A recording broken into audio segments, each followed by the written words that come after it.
I'm fatherless. Wendy one. I'm fatherless. Lezo roza dunia afayo. Lemoni parankuya.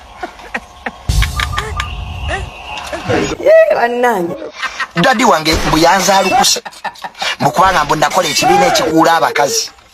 He was angry. Namugamba naye daddy wakanza alukuka emeka.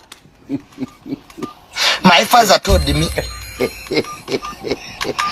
mbuyanza alukuse mbulwakubambu mbunina yanga boys nemuga dad onakoma dio kunza alukuka okay nza aluko mulundi gumwe ekyo kigwe daddy nangamba mbwamanya yaganzijeeko yatumye sentongo nze family yangu mazima my family chased me away mbumba swaza cause okay if they don't want me to be part of the family it's okay muza kasuku daddy ya yombi I love you guys era nanza alukuka so I'm fatherless Wendy one I'm fatherless lezo roza dunia afayo Lemoni parankuya.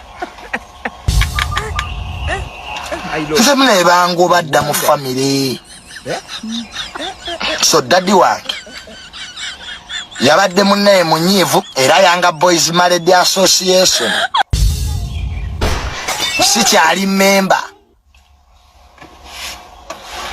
so bulunoke my brother tewaba kulimba mbu obulamu bukomye mene Ugandans have done worse things in fact Bruno toyina na kibiche wakoze wase muntu ekitu kyota kulanga munsi totanga omuntu that's the worst nembu binebikazi bye wakudde bulunoke naba abakuwa advice nabyo bye bakola lwakwa Uganda nizimba man buli omu akola evil lwakwa abantu tebamumanya kati yene yefula nti ali perfect bulunoke wama you have done nothing wrong toba danamu live your life bikule sibye bikweretako siwana nti bulunoke abalwepinga bulwepiza ebyo bikazi byenyine byebyereeta kati what has bulunoke done nalabye abamuweesa advice no bulunoke you have done nothing